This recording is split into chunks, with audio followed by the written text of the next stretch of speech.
I'm so tired. I don't know what's causing this. This is so frustrating.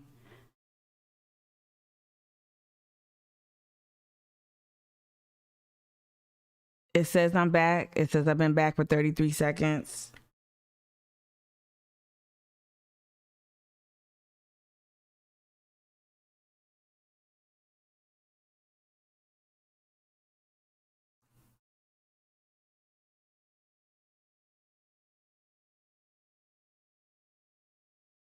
Oh my goodness. Okay. So am I here? There's 0 viewers, still 0, a minute on. I'm back. Just taking my time. Okay. Okay. Y'all just give me some thumbs up. We're working on it. I have no clue. I don't know. Yeah, I'm good. Hey. We're going to figure this out. We are going to figure this out. Shout out to, yes. Okay. Yesterday was a great day. I'm going to go ahead and hopefully it'll chill out. It'll chill out. Okay. So, all right. So we're going to stay right here. Good. Thank you so much. Yeah, I don't know why it just shorts out. I don't know why. Her internet is very strong. I don't know why. I don't. The computer is not a relic. All right, so we're gonna figure it out. Weeks of just uninterrupted everything, and then now it's like bananas. But we're gonna get there. Thank you so much for coming back. Thank you. I'm so sorry for these technical glitches too. Like it's not easy for y'all to keep messing around with it either. But we're gonna get it down. We're gonna get it down pat. All right, so let's go ahead and just look at the front page of the Post and Courier. All right. So here, they're talking about the reopening of the River Dog Stadium. And then we have, like, that's in the front page. Then we have again the story that we just referenced with the morning highlights. Schools receive $1.3 billion in federal aid. And then down here, have another story about possible grave sites. This caught my eye this morning. Possible grave sites prompt a call for pause. I mean, as this is in the Kane Hoy area, but I can only imagine how many burial sites, black burial sites. This one says, and this is from Adam Parker, in an effort to protect and preserve the adjacent graveyards, one white and one black. Okay, so 2 graveyards, one white, one black. Residents in the fast-changing part of Charleston are hoping the developer of a new subdivision will make last-minute changes to its approval build-out plans. We hope so. It seems like when it comes to the remains of black folks, it doesn't stop the show. So, hopefully that'll change. All right, let's keep going. Let me hit back on Facebook to see if I'm good. Looks like I'm good. Welcome back, Facebook. Welcome back. We're going to make sure this is not. Welcome back. All right, cool. Thank you, Facebook, for holding on. We having for some reason, we've been having more and more just interruptions. I'm going to call them that. So we're going to figure that out. All right, so let's go ahead and close this out because I got stuff to talk about. I'm not even playing. All right. All right. I ain't even gonna front no more. Did y'all see this tweet? Shout out to Michael who inboxed me not late last night. I went to bed early. I went to bed early because I had an early morning. And so yeah, did y'all let me blow this up a little bit because I don't think the screen is so like yeah.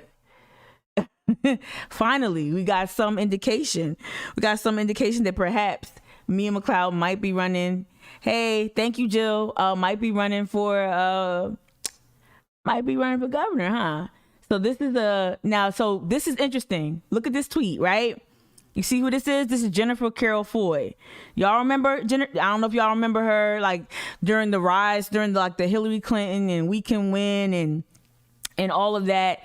Jennifer, Stacey Abrams, and a number of women and trans women were highlighted in this in the series, this like docu-series about women running for office, right? And it just so happened that this right here, this is all coordinated. Well, not coordinated, but this is interesting because, well, there's some coordination here going on, right? Because Jennifer, she won a critical race in Virginia, right? Democrat for Virginia governor, public defender. She was a Virginia House delegate, right? So let me go over to, let me see. Is this it? No, this ain't it. There was some other, oh, not that. Here we go, right here. So this story was published in Politico. What date was this? Give me a date. I think it was like the 1st of May, right? So this is delegate Jennifer Carroll Foy, right? And she's making this statement about the struggle to break through, the struggle to run for governor, the struggle for Black people to emerge as governor, especially Black women. We've never had a Black woman governor in our nation's history, and that's wild to me. Like every time I hear that stat, it never fails to really make me just like scratch my head. So this came out a few days ago, and it's outlining this story, and then you get the tweet from me and Mcleod. Yeah, y'all, I'm good. Am I coming in clear? Let me know if I'm coming in clear. Yeah, so that's interesting. So hopefully we'll get some official statements. Hopefully we'll get more information. Shout out to Courtney. Shout out to friend to the show, Courtney, who tunes in here and there. You see it. Shout out to another friend. Shout out to Kayla. You see it as well. Been ready. As for me and my house, we been ready. Been ready, y'all. Come on. Let's see some other reactions. Anticipation is killing me. Joe is fine, but Essie is ready for a badass like you, Mia. Yep, Marvin Pendarvis right there. Thank you for the confirmation. This is Dr. Let me see. Oh, 2 days until Dr. O'Brien. I don't know what this is. Oh, what's his name? Almost Dr. O'Brien follows me. Oh yeah. And tweet like I love the way this is a good Twitter follow here, y'all. Shock. I know Dr. O'Brien. I know you're a fan of Joe Cunningham, but we've been ready now. Come on. Here's my homie. Here's Michael. Thanks for keeping me informed. Yep. Sorry for getting in your business. So you're following. Let me see if there's any other reaction. Okay. All right. Yep. DC and Puerto Rico. Come on. I've been waiting. Who it is? Using AAVE bartender. Okay, I don't know about that. Using AAVE and black women get okay, but that shows enthusiasm. So that's what's up. And I think we just need to watch and follow that. Yay, Courtney. we need to watch and follow this story. I can't wait to see more. I scoured the net, I scoured the library, I scoured everything to see if there was any follow-up, any other things. I didn't go to Mia's. Let's see if Mia's got a website. I didn't go to Mia's website. I don't think it would be in Mia for SC. No, this is no. Didn't go there. Nothing there. Daughter of the Most High, proud mom, communication strategist. Yep, just waiting for more information. So we'll wait with bated breath, so to speak, right? All right, let's make a shift to state politics, right? So that's something interesting to watch. Also want to watch and see if Justin Bamberg and other people emerge to give Joe some competition. I just want you to also know that don't let anyone start this conversation. Let me change the view real quick, because I need y'all to see my pores. Do not let anyone hijack this conversation with things like, oh, we don't need this many Dems running, or oh, this is not a good look. We're not all on the same page. We should all coalesce around one candidate, because that's really just like some kind of like softball way of talking about of trying to keep the status quo in place. Also, people really do like Joe Cunningham. We saw yesterday, we went over some of the stuff that we went over the fundraising data that has been disclosed, that he was raised nearly half a $1 million already, right? Came out the gate strong. But don't let anyone hijack this conversation and make this about, oh, well, the Dems. No. This is good. Again, we should be all trying to find out who's the best candidate and not just going for the name we know, right? So that's what we're trying to do here and have this discourse. So now I'm going to switch back to the Twitter feed. All right. And okay, let's see what Jamie has been tweeting, and then we're going to hop back into Joe Cunningham a little bit as well. All right. So this is something that came out that South Carolina State Elections Commission just tweeted this. It looks like a couple minutes ago. Election day polls are open until 7 p.m. in Aiken, Charleston. This is a special election. Aiken, Charleston, Chester, and Saluda. Election day polls are open.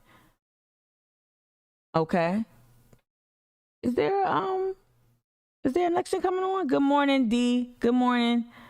Let me go to the chat on Twitch. Courtney, you said that kills me about South Carolina Dems. Competition is good. Yeah, primaries are good. Thank you, Courtney. We're going to keep saying that. All right, so here's some more from Jamie Lovegrove. He was tweeting this morning.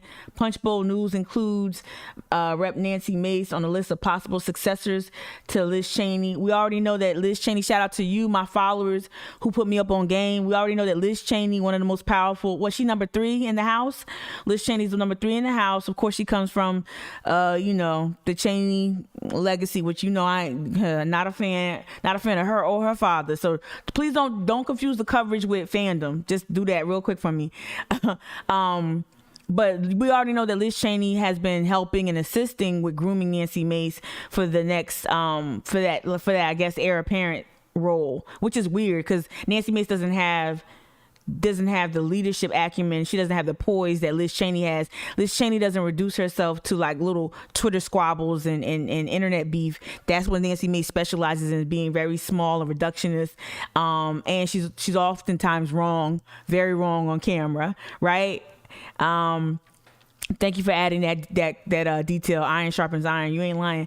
But back to Liz Cheney. We also know that Liz Cheney's communication team, her comms team, is now Nancy Mace's comms team. Well, at least her former comms team is now assisting Nancy Mace. That's why you've seen such a spectacular effort. Again, don't confuse this with fandom. I'm just calling it how I see it. Nancy Mace has been killing it. Nancy Mace's comms team, that wasn't no shade. But that wasn't no podunk people from South Carolina steering a lot of the media efforts and a lot of the outreach. That shit was top tier, and we see it paid dividends almost immediately with with Nancy Mace and having her close proximity to Liz Cheney. We also saw this too. It was odd for us to see Nancy Mace break with the Trump sycophants, being that Nancy Mace actually worked for Trump, right? It was odd to see her shift and say that, hey, the president had a role in inciting the riots, yada, yada, yada. Now, to me, that's tepid. That's just like, telling me on a rainy day that it's raining. So great job for confirming what we already knew. But that was a risk, right? And so as I did yesterday, I want you guys to pay close attention to Tim Scott. Pay close attention to Tim Scott, the Liz Cheney's, the Nancy Mace, and see, we already know what Liz Cheney's facing, right? She's facing a lot of backlash and whatnot among the party, right?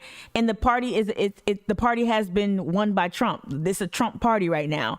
Now we need to see whether or not the Nancy Maces and the Liz Cheney's can persevere, right?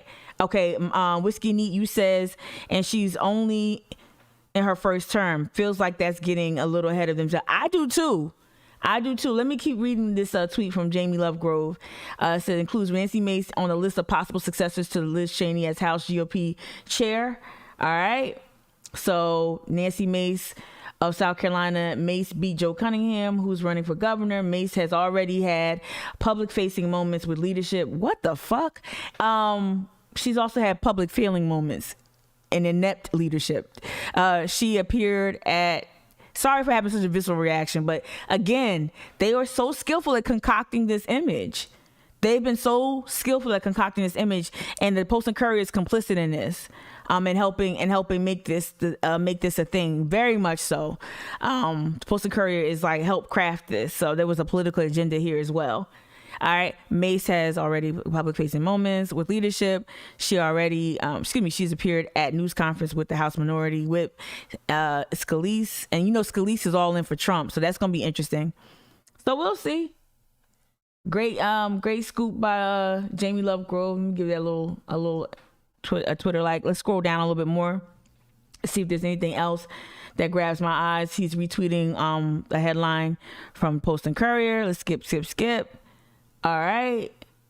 It says, okay, Richland County Sheriff Department Sheriff Leon Lott on the Chauvin verdict. He should burn in hell. Oh, God, now he overcompensating. He should burn in hell for what he did. Simple as that. Oh, you overcompensating. We know Lott is trash, y'all. We know Lott is problematic as hell.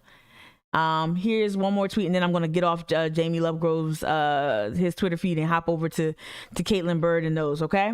So in Hartsville, so this was yesterday. In Hartsville, Senator Tim Scott says he's thankful for Manchin and cinema. Ugh.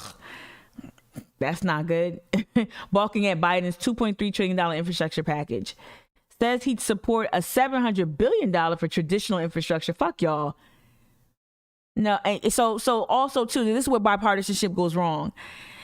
They'll do everything they can, and Obama learned this lesson the hard way. They'll do everything they can to deprive the Biden administration, deprive them of a substantive win. This is not about cinema and Manchin too. Don't let the conversation stay stuck on that, because honestly, this is about Joe Biden and his administration not applying pressure on Manchin and cinema. Because let me tell y'all something, what y'all don't see, because this is all Joe Biden says. Well, you know, the parliamentarian is holding me back. Well, you know, it's Manchin and cinema. No. This is donors in there. This is a lot of other interests in there, and you're using cinema and Manchin and the parliamentarian when it comes to Fight for 15. You're using those things as excuses. If Joe Biden and the administration wanted to apply pressure, wanted to say, look, you want us out here campaigning, helping you campaign for re-election, you want this and that for your state, then I'm gonna need you to fall in line. To fall in line.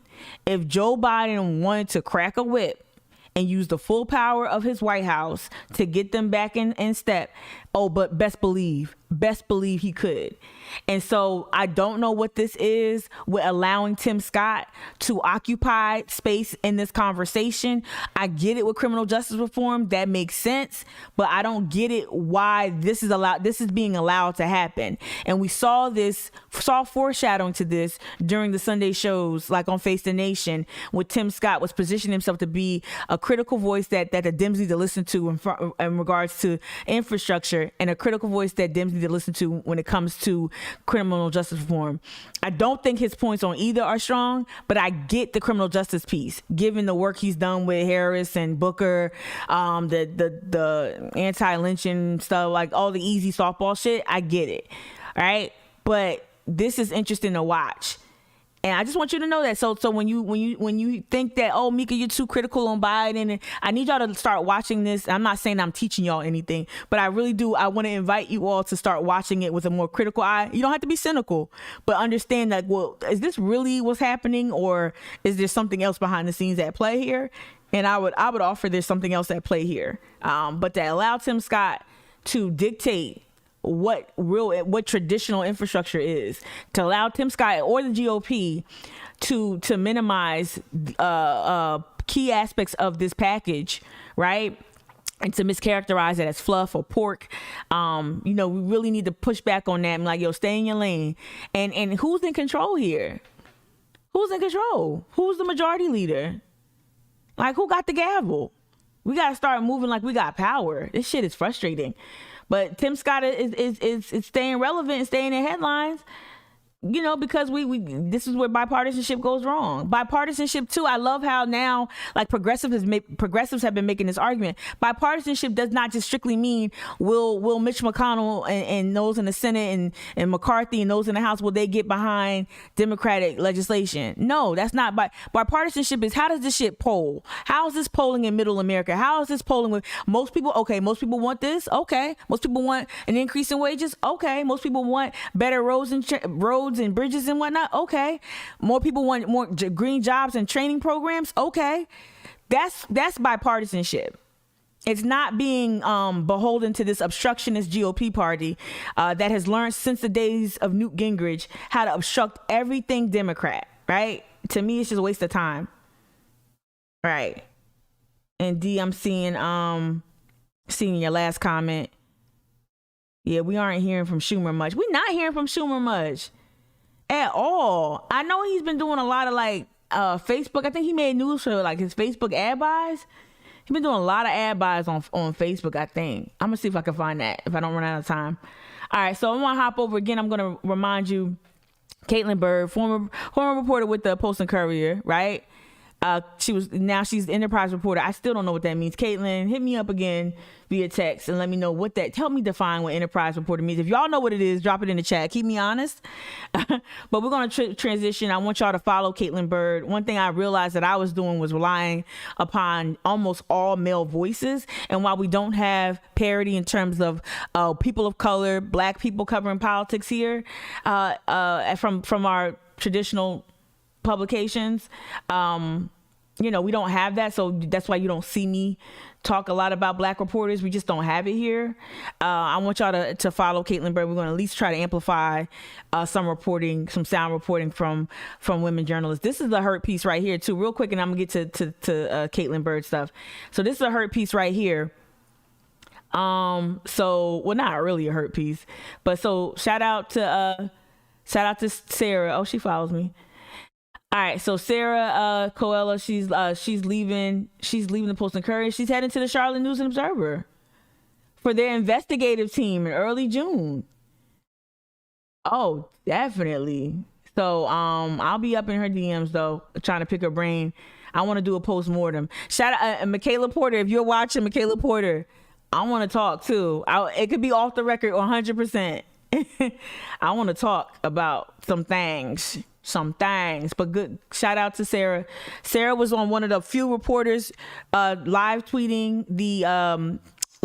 what was happening, the uprisings on King Street. She was one of the only reporters to talk about Hall's Chop House and how that's the staff members and some patrons came out to threaten the protesters outside with firearms. I think Sarah, let me see if I can find that. I think Sarah Coelho was one of the only people actually doing that. Yeah, not Dive Bar Rex. Yeah, I'm good on that. Shout out to my girl Naomi. Let me reduce this real quick and let me see if I can find that tweet.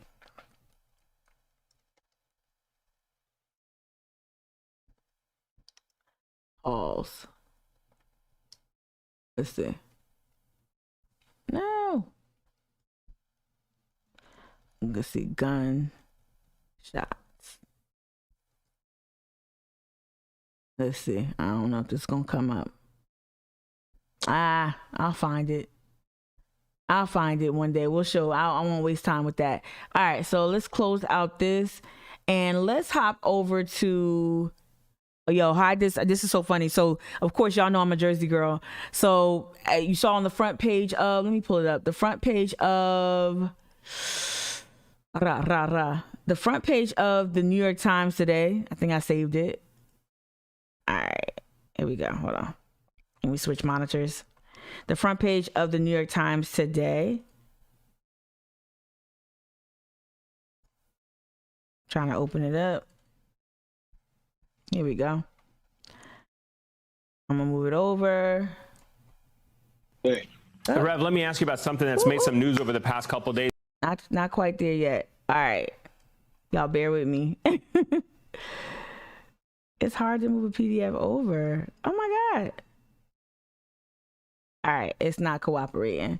So we're not gonna play. It's not cooperating. And then this popped out.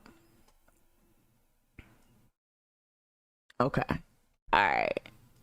It's a mess. But anyway, the front page of the New York Times today shows how this, let me get to something that makes sense. The front page of the New York Times today shows how the tri-state area, so New Jersey, New York, Connecticut, have all worked together to reopen the states and whatnot. And this made me laugh this morning. Indulge me for a second. I'm like, don't show this to Joe Cunningham. So basically, this is the governor of New Jersey launching this initiative, shot in a beer. Get vaccinated, receive a free beer. It's the most Jersey shit I've ever seen. Don't give this to Joe Cunningham, because guarantee you he'll be out here. Well, I don't even know if he's made any statements about the vaccines, but yeah, this makes me think of Joe Cunningham real quick. That's so funny. All right, I did want to get to to something on Facebook, and then we're going to transition to back to Tim Scott a little bit. Let me look at B-Man TK. Enterprise journalism on Wikipedia's reporting that is not generated by news or press release, but based on a reporter or news organization developed sources. Wow. Thank you, B-Man TK. That's what I was going to do. So from Caitlin Bird's coverage, and, encouraging you all to check her out, follow her on Twitter. She and Mayan, is it Schechter? I hope I say it right. They had this conversation, y'all, and we talked about this, but we didn't watch any of it. I kind of just want to just go through it really quickly, but we talked about this, I think yesterday. So this was a live discussion on the 30th with Joe Cunningham. So I have not watched this, and we're not going to watch it. It's 40 minutes long, but I wanted to get in there. And I got some comments. All right. Looks kind of cozy so far. Let me enlarge this. Did it pop up? All right, let's fast forward this a little bit. My name is Caitlin Bird. I'm a Charleston-based enterprise reporter, which means that I live and work in Charleston, but I'm reporting for you guys all across the state. I used to cover politics full Then that's good to know. Now we got it. Thank you, B-Man. But that helps. Time as my job, so I couldn't stay away when we started getting inklings and hints about some developments that might be happening in the governor's race. So that's part of. Ooh. Is it buffering? Am I buffering or is it buffering? I'm straight on this end. Is it buffering? Y'all hear me, but you can't see. Can't. Make sure. Yeah, it looks like I'm straight. I don't know what's going on. Maybe they don't want me to watch it. I don't know. How we doing out there? Nothing is cooperating. Chat, is we there? Okay. All right, I'm gonna exit out of that. Maybe I got too many windows open. Okay, thank you. I'm getting shook now because I'm like, I don't know. Basically, I wanted to see this, but I don't know if we'll be able to. Well, she lost her seat in the state house last year. Okay. And of course, McMaster had, and still has, Pamela Yvette as his lieutenant governor. This is Facebook, though. And McMaster won.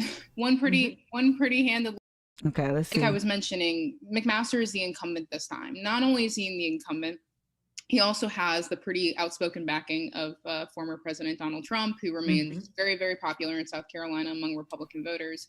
And then on top of that, he has the backing of the Republican Governors Association. He sits on the Republican Governors Association. And so this is it's tough. If you're going to challenge him from the right, it's tough.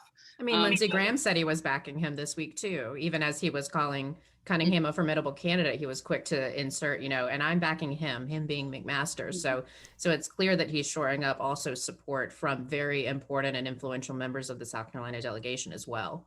Sure. And of course, we expect Trump to return to South Carolina this year. McMaster sort of hinted at that. Okay, so this is interesting. I'm going to tell y'all. Very interesting campaign video rollout on Monday. Make sure you go and watch this because I want to hear how they've kind of help you see the landscape because this ain't easy. Whether or not we want to see Mia, whomever emerge from the Democratic Party, it's not going to be easy, right? So there's things. So there are victories that you have to. There are things that you can achieve, though, right?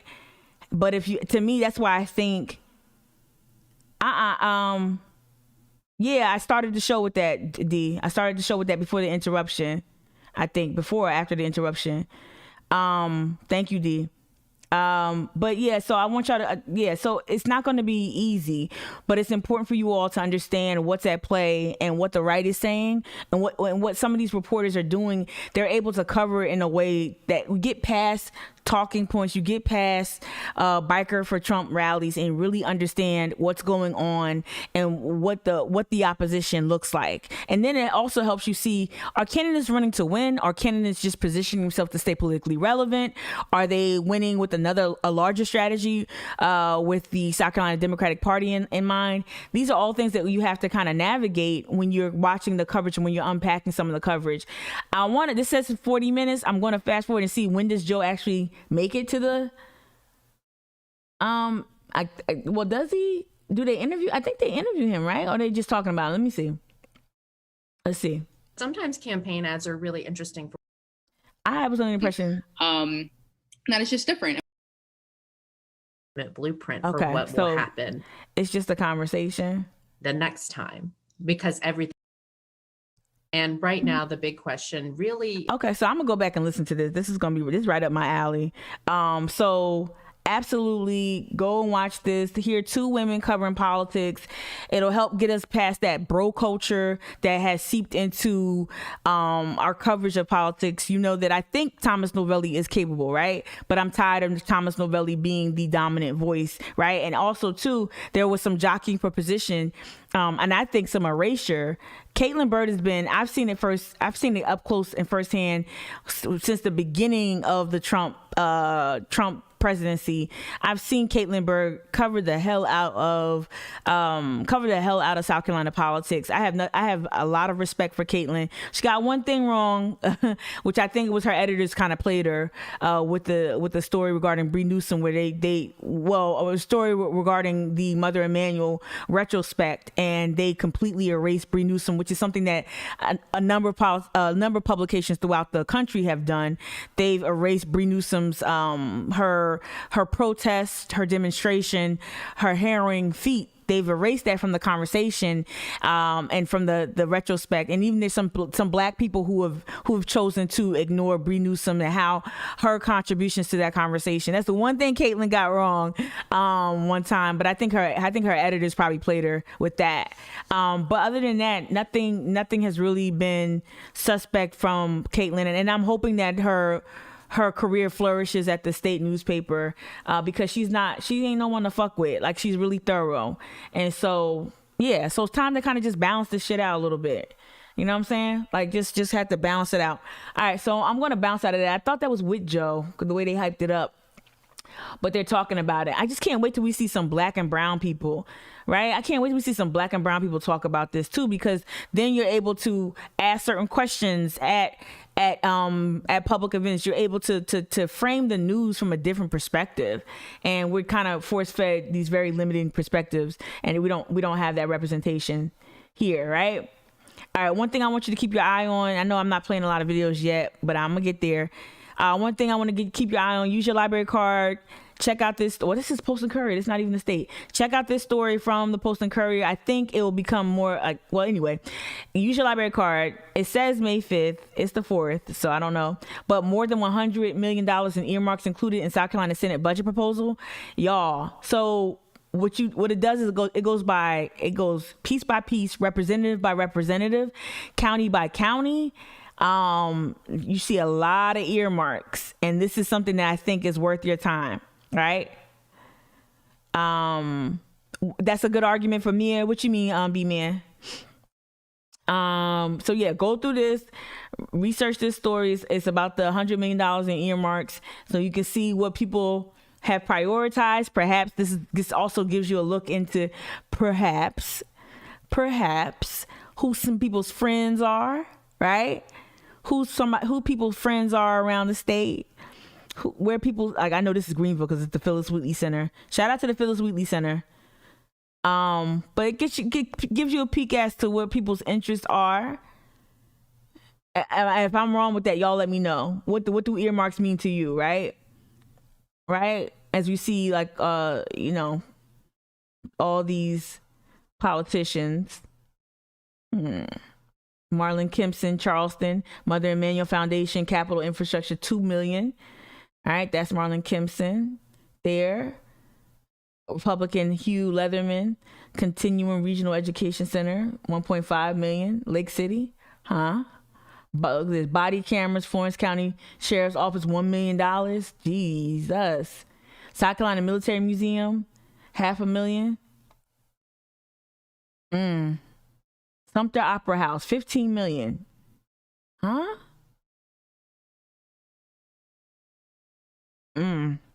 Yeah. The loudest voices get earmarks. Courtney, you say on Twitch, earmarks has some of them caught. Yes, caught up. We know. We ain't forget the Greek freak. Here's Mia Mcleod. Yeah, I was researching to see if Mia Mcleod had any. Shout out to the black. Wait, hold up. Who's this? Thomas McElveen. Black Cowboy Festival. Say word. Shout out to Gavin. Gavin, I think you covered that. Photojournalist with the Post and Courier. Gavin, I think you covered the Black Cowboy Festival. And that's where your photography series is from, I think. Mia Mcleod, Democrat, Columbia. Renaissance Foundation, $400,000. James R. Clark Memorial Sickle Cell Foundation, $300,000. Luke Rankin. Okay, that's Myrtle Beach. So yeah, I was looking for news on Mia, and this is what Sandy Sin. Real quick. Where's Sandy Sin go? Just saw her. Sandy Sin. Don't say no jokes, y'all. Don't make no jokes, Kia. Florence Crittenden, all right, $500,000. Morris Island Lighthouse. Okay. It goes on and on. So just take a look at that. Crack open that library card, get in the news bank, and take a look at those earmarks there. I think that's important.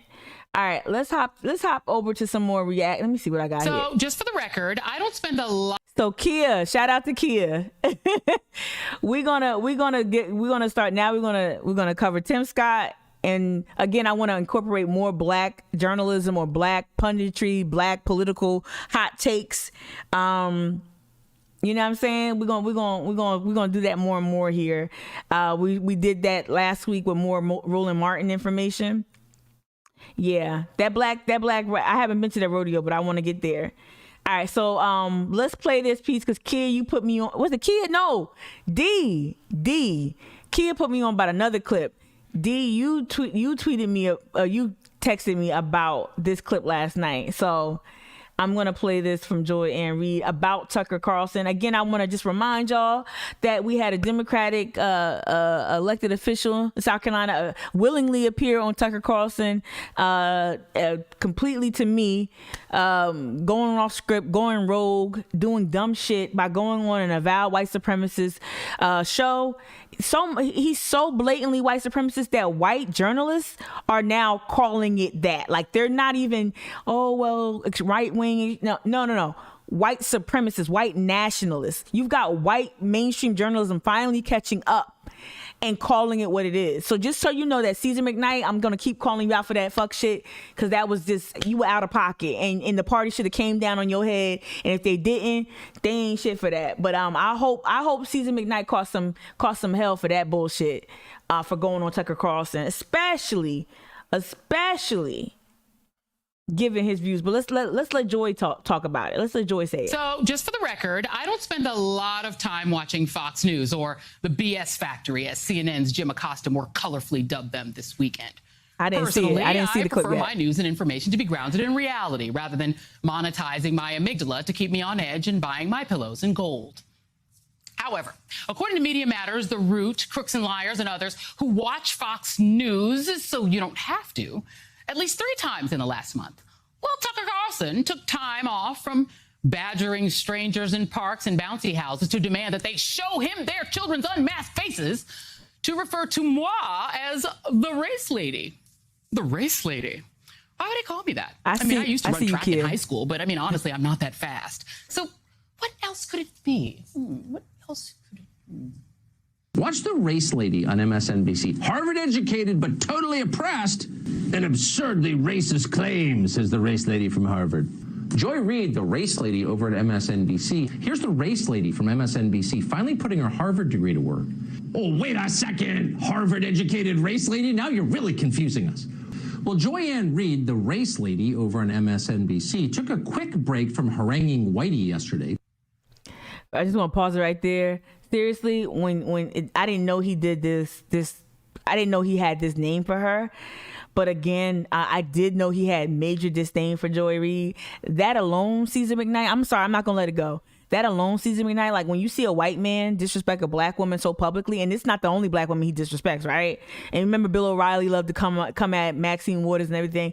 When you see a white nationalist disrespect black women so publicly and so consistently, and you go up there and you take your tail up there on that show just to score some fucking points, to like get mad at you because you mad at your party and because you have beliefs that are not popular in your party, you should be laughed out of office.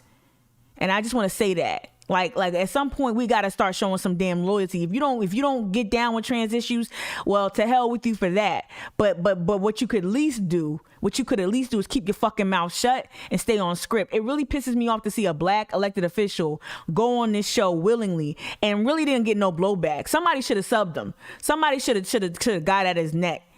Cause that, like, for him to show his face back up there when the cameras come again, though, right? When it comes to passing sweeping anti-hate crime legislation and shit like that, I'm sure you show your face then. This is I want y'all to understand too, this is not even just fun. This is not funny. Even though I know Joy's going to do her thing right now, this is exactly what black women have to contend with. It's the moment we gain some level of visibility, this is what we have to contend with. And to have people kind of be complicit in that bullshit and to give that platform credibility by showing up there as a black person willing to do the work of a white nationalist. You know what I'm saying? So in the chat, let me see. Yeah, black lady. Yeah, he wants to say black lady so, but he wants to say the N-word so bad, Kia. He wants to say all the things that he says with him and his father, right? He wants to say it. Let me let it rock though. Did he say whitey? Oh, honey, tuckums. Is this really about me fixating on race, or is it about you fixating on race? I mean, when you recently went off on me for continuing to mask up post-vaccine while jogging in crowded Central Park, you weirdly, as you did in that montage, threw in my attending Harvard. Now, I don't know, maybe I'm sensitive to this stuff, but it felt kind of like a dog whistle. I mean, did you want to go to Harvard? Did they reject you? And you think, oh, yeah, they let the race lady in. Blah, affirmative action. Blah. Well, listen, let me cheer you up, okay? I got into Harvard and, Yale, Vassar, and the University of Denver, too, because I had a really high GPA and fantastic SAT scores. And that's how affirmative action works, love. Schools search for smart people from diverse backgrounds so that these schools won't be as dry as all the major sports leagues were before they desegregated. See? And just because, maybe you didn't have great grades and great test scores and needed your girlfriend's daddy to help you get into college doesn't mean that you don't have amazing people in your life who love you. I mean, you got all that Swanson money, right? Bitch sticks for everybody. Woo. And, you know what this makes me think? This is so fun. This is fantastic. This is like, I'm enjoying. This is thrilling. Seriously. No. We could have this here. Why can't we have this here? Why can't we have this here? Like, why can't we have, 20 Joy Reids here? Like, women who get into these prestigious institutions with this brilliance, with this delivery, with this precision. Why can't we have that in our press? This is the reason why, part of the reason why I started Mic'd Up the podcast, and then this live stream is like, yo, we need this. Adam Parker can't keep writing about our pain. Jennifer Berry Hawes can't keep writing about our pain. We need black voices, and we need black people to come with their own cultural flair and talk about these issues and put people in their place. And also, too, we need more representations of blackness and what it could look like, right? I just we could have this here. You can have that. Let's go. Fun at Trinity after, you got bought in, right? By the way, what was the Dan White Society? You know what? Moving on. Oh, wow. And just because the CIA rejected your application, look, things turned out fine for you. You had a great career over here at MSNBC. Oh, actually, okay, that didn't work out. Well, look, you were great on CNN, though, until Jon Stewart kind of humiliated you, but it's fine. Oh, I want to watch that. Fine. Things are going great for you. And back to the whole race thing, just saying, I'm not the one who spools out over my neighborhood changing like I'm some segregationist housewife from the 1950s. That would be you. Courtney, you could do it. I'm not the one spouting a conspiracy theory that white people are going to be replaced by a Democratic Party conspiracy to import non-white people to outnumber them, a theory that was also mouthed by the Charlottesville Tiki Torch Nazis. That would also be you. And the reason I continue to mask up in crowded places is because I don't know how many... Literally, he's quoting the dudes that said Jews would not replace us, right? And I'm not saying that phrase lightly. Y'all remember that imagery of those men with those tiki torches from Home Depot or wherever, lawn and garden. But as absurd as they look, it was frightening to hear them say Jews will not replace us, and to know that ideology and where it comes from, and then to have someone was probably the top rated show on cable news. Tucker Carlson shows one of the top rated shows, if not the top rated show. It's just frightening. Like, he's not even hiding anymore. He's quoting from literal neo-Nazis, and no one's. But Caesar McKnight is there. Courtney, if I had $1 million, Courtney, your pithiness, your intelligence, you're so quick on your feet. Like, I would pay to have you flame something. Like, just write one a week, one piece a week, and then you have to just read into a camera. Direct the camera, like, read for filth on some of our lawmakers. I wish you could do that. That'd be my dream. People in those crowds that I'm jogging around didn't hear about the court case where your bosses said that your show isn't news. So they listen to you like you are the news. And I don't trust that people who listen to you, Tuckums, are taking precautions against COVID rather than freaking out about a piece of cloth and busting into the Target to cough on all the cereal boxes like they're 17th century colonizers touting measles blankets with them. People like you and your friends and the BS factory are keeping us steeped in COVID sickness and rage and paranoia. Come on. And the ways in which you, Lil Tucker, are making America worse are why I will continue to keep my mask on in a crowd. And we'll have more on your endless COVID hell that the Tuckers of our country, who, by the way, are the absolute worst, are helping to create. Hey, thanks for watching our YouTube channel. You should know that you can. Yeah, I'm gonna wean y'all off, Rachel. Get y'all on some real shit. That was expert. Shout out to Rajon in the Facebook chat chiming in. Hey, Letitia. Good morning. Good morning. Good morning, Tisha. All right, so that was interesting. Let me see. No, I am going to close that out and. Let's see this other one. Okay, so this was also, now this is going back to Tim Scott. I know it's 8:30. I'm gonna blow through 8:30 for a little bit. This was Al Sharpton's response. I think it was last night or yesterday evening. Al Sharpton's response to Senator Tim Scott. Yeah, it says May 3rd. So this was yesterday evening, I think. His comments on racism in America. We'll just take a little listen. Al don't be setting me ablaze that much, but I respect the OG. Let's go. Well, to an extent. Rev, let me ask you about something that's made some news over the past couple of days, which you also brought up during your eulogy. I grew up on Al Sharpton, y'all. Like, not just grew up on the protests in New York Metro. Like, I grew up on Al Sharpton on the radio. We don't throw away our figures. We don't throw them away, right? I don't agree with everything coming out of Nan, but like, the dude is definitely put in serious work. So that's why I was kind of like, but respect to the OG. You called out South Carolina Republican Senator Tim Scott for saying that America isn't a racist country. It's also something the vice president agreed with. What is your message to Senator Scott on the day of Andrew Brown's funeral?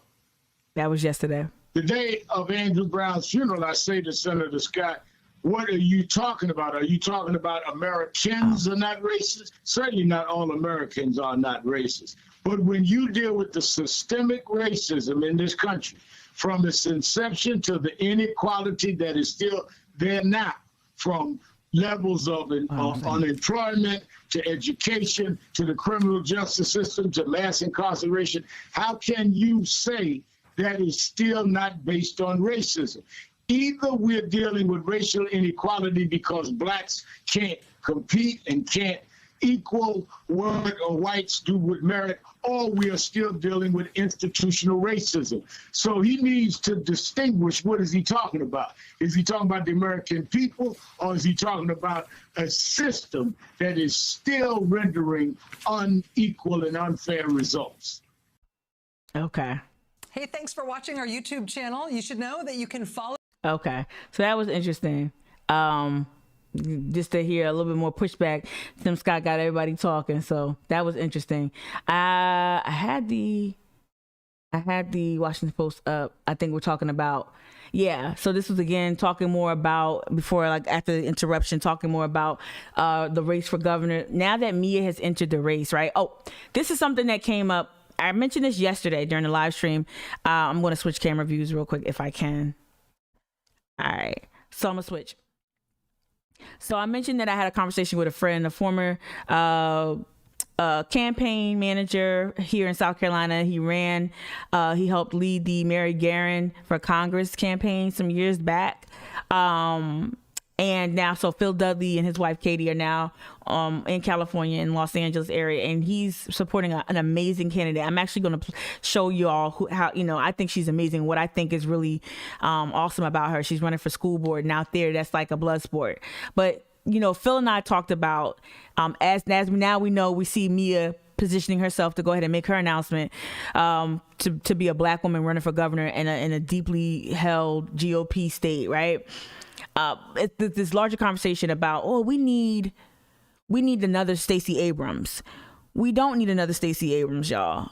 Stacey Abrams, we got that. This is what Phil said. This is what Phil offered up. So I don't want to take his commentary and pass it off as my own. But Phil, a white guy, is like, no, we don't need another Stacey Abrams. You need to, we need to build on her success, right? In terms of, we see how much of a viable candidate she was. We see how she took a loss and turned it into a win and helped build back much needed Democratic infrastructure, political infrastructure in the state of Georgia.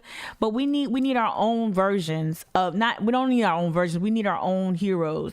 And I think what Stacey Abrams should have taught us was how can we expand our political imaginations to include all kinds of candidates.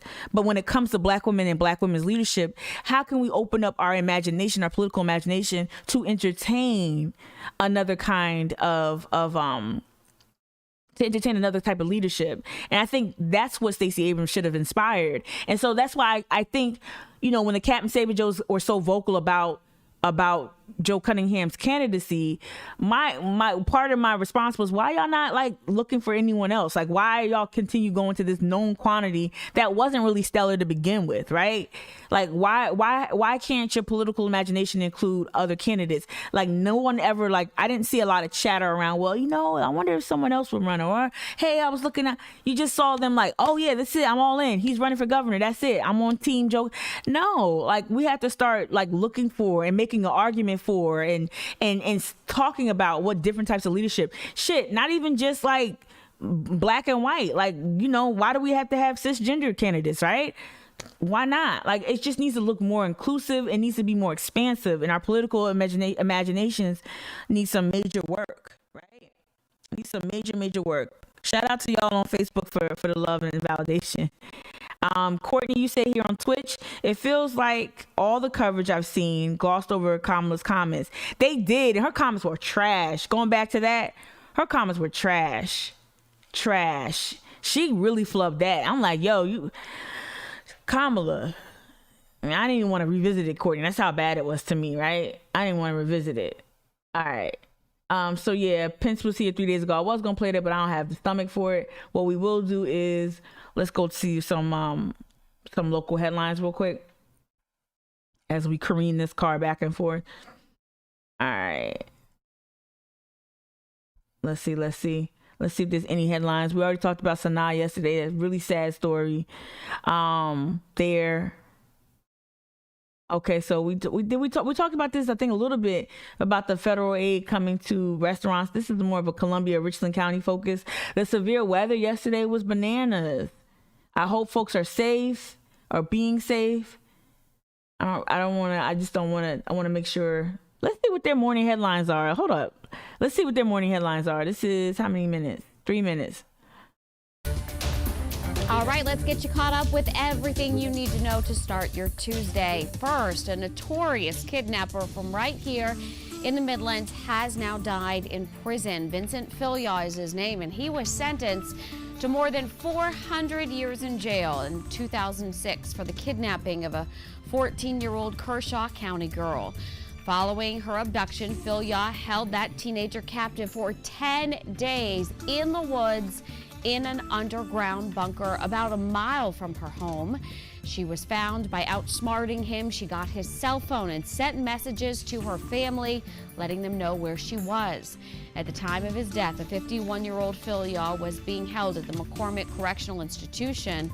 An autopsy will be performed on Wednesday to determine. Okay, that's a lot. I'm sorry. That's a lot. I can't. I'm sorry, y'all. I got wrapped up in it, and I'm like just thinking of the movie Lovely Bones and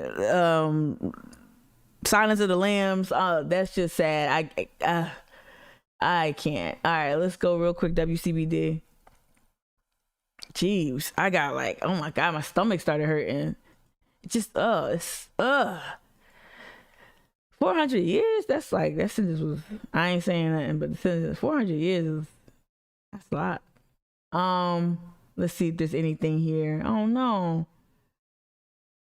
I really feel like I don't want like no bad news today. I don't know. I'm feeling away. Nothing like, no. All right, we're gonna close out that. Let's see. No, I don't really want to do that either. This was interesting.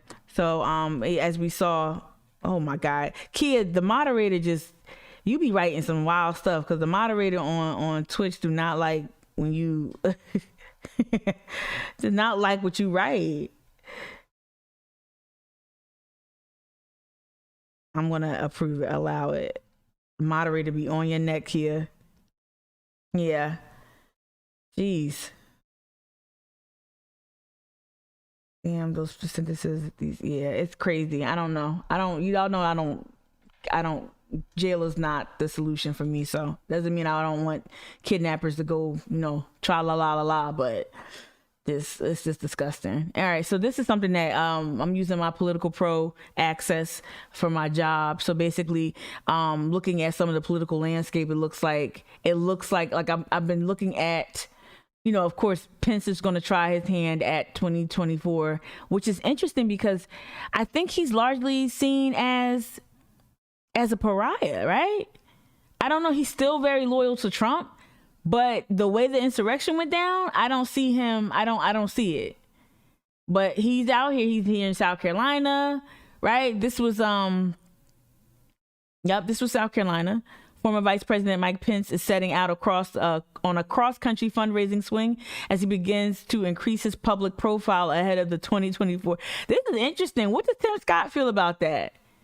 Right? And then here, this is what I really want to get into. What does Nikki Haley, right? So this story is interesting right here. Former South Carolina Governor Nikki Haley plans to distribute 1,200 books to rural schools this summer. She has a very specific, she's going to people of color. She's Michael Flynn was here in Lassen. Absolutely, I see y'all in the chat. Michael Flynn ain't running for shit, so I don't know what Michael Flynn is trying to do. But they're all coming to these, these southern states that are where Trump is popular. But I don't know. If Michael Flynn is running for president, please, he might as well go ahead and pack a lunch. It ain't gonna work. All right. Former South Carolina Governor Nikki Haley plans to distribute 12,000 books. This is interesting. We see her also. We saw, and Thomas Lovelli wrote this. Who took this picture? Because they love. This might be a stock. Okay, this might be a stock image of her, but they love making her. They love giving the GOP softballs, I tell you that. So this is from Thomas Novelli. A literacy effort pushed by former Governor Nikki Haley will put 12,000 books into the hands of school children in rural parts of the Palmetto State this summer. So this and her efforts with the historically black colleges is very peculiar. We see what's going on here. I don't fuck with you. She did a lot of harmful things that impacted black people adversely, especially when it comes to healthcare and her refusal to expand Medicaid. Right? So that's interesting. So just watching that, let me go to this other story. This other story was interesting, right? This opinion. So will Miami's Mayor Francis Suarez be Nikki Haley's vice presidential pick? It's crazy how 2024 is so long away, and they're literally now the cycle has ramped up so fast that you have to pick your running mate. Even if you're thinking about running for president, you have to announce that. And you see what Nikki Haley's doing. Okay, so HBCUs, check. Books to rural communities, check. All right, and now you're gonna pick I'm assuming a Cuban running mate, a man, right? So it's not to scare all the white men away, right? Let's click on this real quick. This is interesting. Oh, this part of this way. Okay. Why is so much money moving to Miami? Oh, it's a podcast. Oh, I'm definitely check out. I like old girl. What's her name? Kara Swisher. Check out Kara Swisher. I would love to just listen to this. So I'm gonna listen to this latest episode here. Why so much money is moving to Miami, and what that means. We also know that the Trumps are kind of positioning down there. You know that Trump is down there in Mar-a-Lago, making sure to take up a lot of space. We know also, I think Ivanka and them is making moves down there as well. Cause I heard that Ivanka was running for office. She might be seeking out a congressional seat. Oh yeah, Rubio seat. So I heard that. I don't know if that's true, but this is really interesting how people are leveraging Trump's popularity in southern states, whether it's Florida, whether it's South Carolina. People are leveraging that popularity. Then let's take a little quick little spin back over to GOP politics here in South Carolina. More GOP politics. So this is a new story from the Politico too. This is a recently published story. Let me see the date on this. Yeah, this was yesterday, 7 a.m. So this slipped below my radar yesterday. But yesterday, Lynn Wood played a starring role in Georgia's GOP civil war after the 2020 elections. We know that. The now pro-Trump lawyer is taking, thanks for the follow, Chris. I think that's Chris. Thank you. I appreciate you. Let me expand this a little bit for y'all. All right. Cool. All right. So after the 2020 elections, now the pro-Trump lawyer is taking his roadshow to South Carolina, where he's campaigning as chaos. I told y'all chaos was a ladder. I told y'all that. Little finger voice. Chaos is a ladder. This is exactly what they want. And they've learned from the best. They've learned from Trump that chaos is good. You cause them enough turmoil. And what he's doing is he's the right has developed in a taste, and this is not even starting with Trump. It's just it culminated it was a climax. I hate to use climax and Trump in the same sentence, but you know what I'm trying to say. This is like the peak was Trump.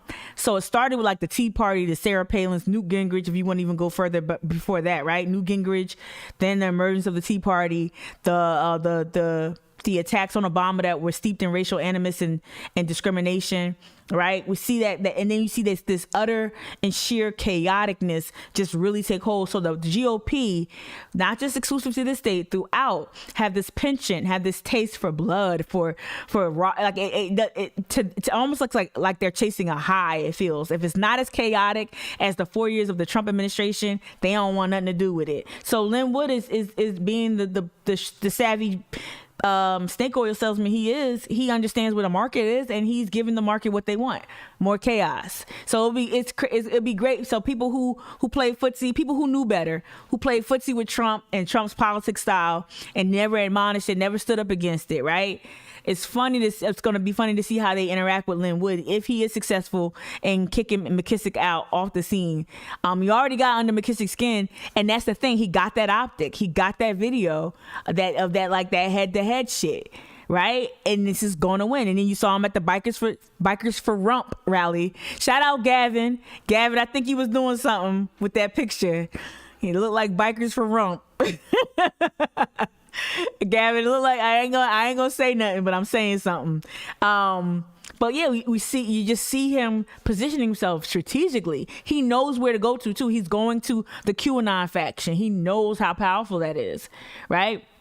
So campaigning as a chaos candidate to lead the state. Think about that, y'all. This is what y'all wanted. Republican Party, you wanted the chaos candidate to lead your party. That's amazing. Let me look at the chat here on Twitch. All right, Wood. Okay, so Courtney, you said Wood didn't actually live here. He did not. No, he did not. He changed residencies. He voted illegally in Georgia, right? He don't have he bought a plantation here. Is that what he bought? And he knows how to strike every racist trope, every checkbox. All right, it says, he doesn't know about the state. No, I don't know, but he knows how to come here and fuck shit up. All right. D, you said chum in the water. Yep, brings out the sharks. Saw a pic with Wood at the local MAGA. Yep. Courtney, you went on to say Whiskey Neat. You went on to say Courtney, you were applying to Whiskey Neat. LOL, I don't have kids, but they damn sure wouldn't read any of Haley's books. You ain't lying. Oh, because Whiskey Neat, you said interested in what type of books, right? Denying slavery ever happened. Calling plantations gardens or some shit. All right, so yeah, I'm going to keep reading a little bit more. It says Wood, who transformed from a top Atlanta trial lawyer to a leading election conspiracy theorist in November, moved to South Carolina in February. All right. Then the firebrand lawyer shocked the political establishment and one of the GOP's most important state parties by mounting an unexpectedly strong challenge to incumbent chairman Drew McKissick. Yo, this isn't political, dudes. This isn't political. My God. Okay.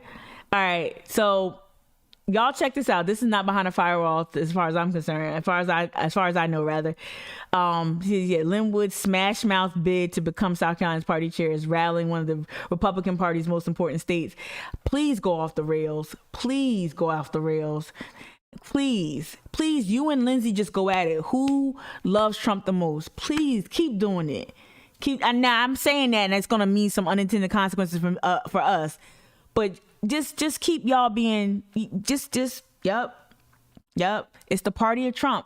It's gonna lead to short-term goals, short-term gains for the Trump party, the conservatives, and it's going to lead to, I think, long-term gains for people who oppose this type of thinking and this type of campaigning. There was something yesterday. Let me see if I can open the files on my end over here. Let's see. There was something yesterday that I was going to talk about regarding it was the Cook Political Report and how they characterize. Here we go. If I can, let me see. We can get this over. No, it won't. It won't let me. Oh, yes, it will. Here we go. Boom. All right, and we're gonna do this. Okay, so I know y'all can't read this. I know. Let me do this. Go back to that. Oh, that's interesting. Y'all still there? Hold on one second. What's going on here? Okay. PDFs. Close all tabs. Well, close. I ain't gonna play around. Maybe something's going on. Because before I got like 8 minutes. But the Cook Political Report talked about the shifting landscape, and so I think a lot of people got excited. A lot of people got excited about the Cook Political Report saying like it was solidly in favor of McMaster to being a little less solid, right? You still here? Thank you. And so I don't want people to get excited, but I want people to kind of get, and I'll post about it on IG perhaps, talk about like what the political landscape really means for folks. But don't get too excited, because I remember the Cook Political Report and a lot of other places that I trust and I subscribe to them, and they're not cheap. They are really interesting in terms of like how they were predicting things for like the Jamie Harrison, Lindsey Graham race, and it didn't really pan out that well there. So just keep your eye on that. Let me see. I don't think there's anything else I want to cover. Yeah. But let's keep our eye also on Mia. Let's keep our eye on any other. I'm going to be stalking her feed for a good minute to see if there's any changes in anything. But we'll see. I'm going back to Twitter right now, trying to see if there's any developments. Because once she said that, it got to be something coming up next.